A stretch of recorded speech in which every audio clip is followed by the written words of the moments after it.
Le marché du Forex, comme tout autre marché, fonctionne selon les principes fondamentaux de l'offre et de la demande. Lorsque la demande dépasse l'offre, les prix augmentent.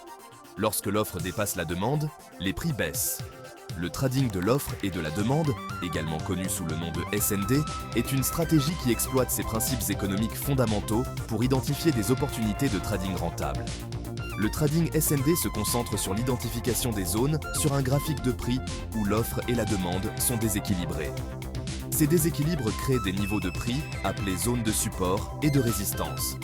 En comprenant comment identifier et trader ces zones, les traders peuvent potentiellement anticiper les mouvements de prix futurs et prendre des décisions de trading plus éclairées.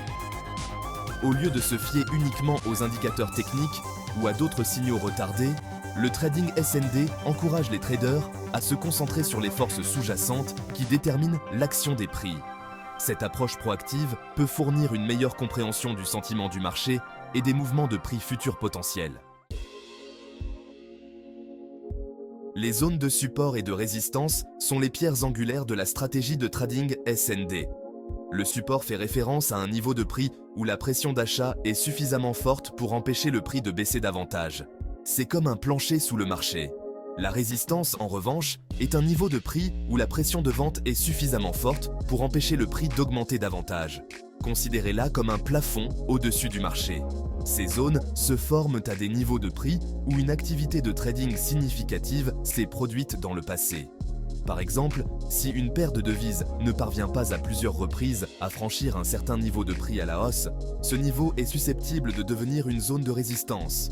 A l'inverse, si le prix rebondit à plusieurs reprises sur un certain niveau à la baisse, ce niveau est susceptible de devenir une zone de support. Identifier avec précision les zones d'offre et de demande est crucial pour réussir le trading SND. Bien que cela puisse paraître simple, cela nécessite un œil averti et une approche systématique. Une méthode efficace consiste à commencer par analyser des unités de temps plus longues, telles que les graphiques quotidiens ou hebdomadaires. Les unités de temps plus longues offrent une perspective plus large de l'action des prix et aident à filtrer le bruit du marché. Recherchez les zones de prix où des fluctuations ou des inversions de prix significatives se sont produites. Ces zones indiquent souvent une forte pression d'achat ou de vente et peuvent signaler des zones de support et de résistance potentielles. Pourquoi l'accent sur les unités de temps plus longues? Imaginez que vous essayez de naviguer dans un labyrinthe en ne regardant que quelques pas devant vous. Vous vous perdiez probablement. De même, se concentrer uniquement sur les graphiques à court terme peut masquer la situation dans son ensemble et conduire à une identification inexacte des zones d'offre et de demande. Les unités de temps plus longues offrent une vue plus large, révélant la véritable force et la direction des mouvements du marché. Une zone d'offre identifiée sur un graphique hebdomadaire, par exemple, a beaucoup plus de poids qu'une zone identifiée sur un graphique de 15 minutes. C'est pourquoi les traders SND expérimentés commencent souvent leur analyse sur des unités de temps plus longues avant de passer à des unités de temps plus courtes pour les entrées et les sorties de trade. Cinquième section. La confirmation est essentielle, les indicateurs techniques. Bien que l'identification des zones d'offre et de demande soit une première étape cruciale, il est essentiel de confirmer ces zones à l'aide d'indicateurs techniques. Les indicateurs fournissent des preuves supplémentaires et augmentent la probabilité d'un trade réussi. Les indicateurs techniques analysent divers aspects de l'action des prix, tels que la dynamique, la volatilité et la force de la tendance. En intégrant des indicateurs dans votre stratégie SND, vous pouvez filtrer les faux signaux et confirmer vos décisions de trading avec une plus grande confiance. Sixième section. Les chandeliers japonais. Reconnaître les signaux haussiers et baissiers. Les chandeliers japonais sont un outil puissant pour confirmer les zones d'offre et de demande. Certains modèles de chandeliers, lorsqu'ils se forment près de ces zones, peuvent fournir des informations précieuses sur les retournements de prix potentiels. Par exemple, un modèle haussier englobant se formant près d'une zone de support suggère une forte pression d'achat et un rebond potentiel des prix. A l'inverse, un modèle baissier englobant se formant près d'une zone de résistance suggère une forte pression de vente et une baisse potentielle des prix. Septième section. La puissance du RSI et du MACD. Le Relative Strength Index, ou RSI, et la convergence-divergence moyenne mobile, ou MACD, sont deux indicateurs populaires qui peuvent améliorer votre trading SND. Le RSI mesure l'ampleur des variations de prix récentes pour évaluer les conditions de surachat ou de survente. Le MACD, en revanche, identifie les changements de force, de direction et de dynamique d'une tendance. En analysant ces indicateurs conjointement avec les zones d'offre et de demande, vous pouvez acquérir une compréhension plus approfondie du sentiment du marché et des points de retournement potentiels des prix. 8e section. Le volume. Confirmer l'histoire. Le volume est un aspect crucial, mais souvent négligé, de l'analyse de marché. Il représente le nombre d'actions ou de contrats négociés sur une période donnée et fournit des informations précieuses sur la force des mouvements de prix. Lorsque vous analysez les zones d'offre et de demande, portez une attention particulière au schéma de volume. Par exemple, si le prix franchit une zone de résistance avec un volume élevé, cela suggère une forte pression d'achat et une probabilité plus élevée d'un mouvement haussier soutenu.